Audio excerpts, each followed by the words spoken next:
কৈলাসহর জেলা কিষাণ কংগ্রেসের উদ্যোগে ৬ দফা দাবিতে ঊনকোটি জেলা শাসকের নিকট স্মারকলিপি প্রদান। বৃহস্পতিবার কৈলাসহর জেলা কিষাণ কংগ্রেসের উদ্যোগে কৈলাসহরের কৃষকদের বিভিন্ন দাবি সনদ নিয়ে ঊনকোটি জেলা শাসকের নিকট ৬ দফা দাবিতে একটি স্মারকলিপি প্রদান করা হয়।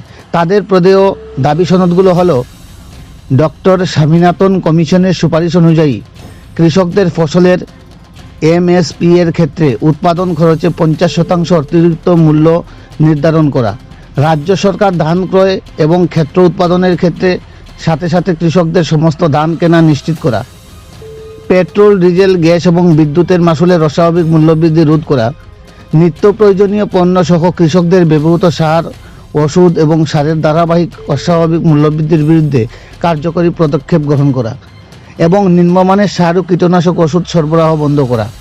সম্প্রতি অতিবৃষ্টিপাতের ফলে ক্ষতিগ্রস্ত রাবার উৎপাদক সহ সবজি চাষি ও ধান চাষিদের অনতিবিলম্বে আর্থিক সহায়তা প্রদান করা, রাজ্যে কৃষকদের জলসেচের অচল উৎসগুলো সচল করা।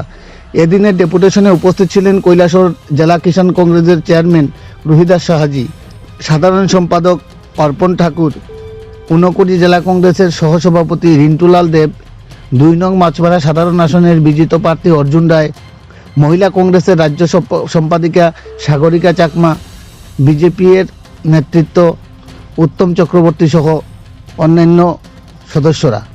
কৈলাসহর থেকে নিজস্ব প্রতিনিধি রিপোর্ট, শ্যামলী ত্রিপুরা। আজকে আমরা কৈলাসহর ডিস্ট্রিক্ট কৃষক কংগ্রেসের উদ্যোগে কৈলাসহর ডিএমের কাছে একটা ডেপুটেশন মিলিত হয়েছি। আমাদের মুখ্যত 6টা দাবিকে সামনে রেখে আমরা এখানে আসি। প্রথমত যে দাবিটা আমরা এখানে রেখেছি তার মধ্যে আমাদের প্রথম দাবি হলো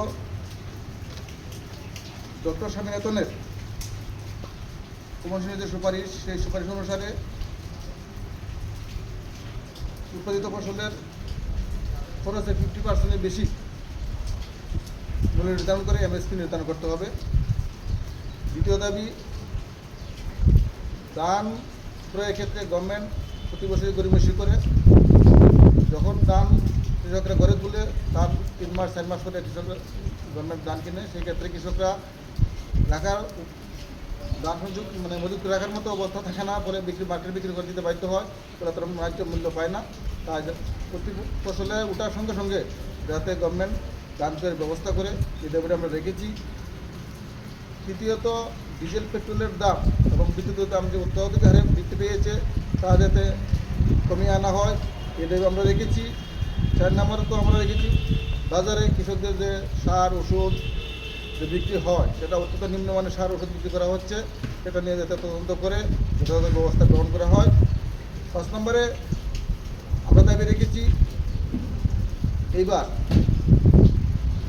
বর্ষা মৌসুমে কৃষকরা দারুণভাবে ক্ষতিগ্রস্ত হয়েছে। বর্ষার অনেক আগে থেকেই তীব্রতা বৃষ্টিপাত শুরু হয়েছে, ফলে আবাস চাষিরা, বিশেষ করে আবাস চাষিরা এবং সবজি চাষিরা ভীষণভাবে ক্ষতিগ্রস্ত হয়েছে, যাতে তাদেরকে এই ক্ষতিপূরণ গভর্নমেন্ট পূরণ করে দেয়, সেই দাবি আমরা রেখেছি।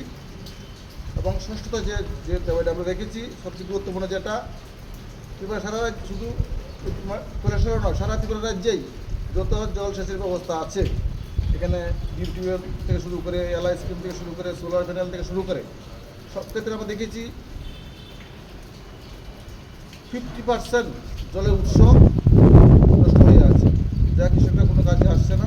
তাই আমরা দাবি রেখেছি অতি সত্বর এই জলের উৎসগুলো যাতে সারাই করে কৃষকদের ব্যবহারে উপযুক্ত করে তোলা হয়। এই 6টা দাবি রেখে আমরা আজকে ডিএমের কাছে আমরা দিবস সম্পাদন করছি।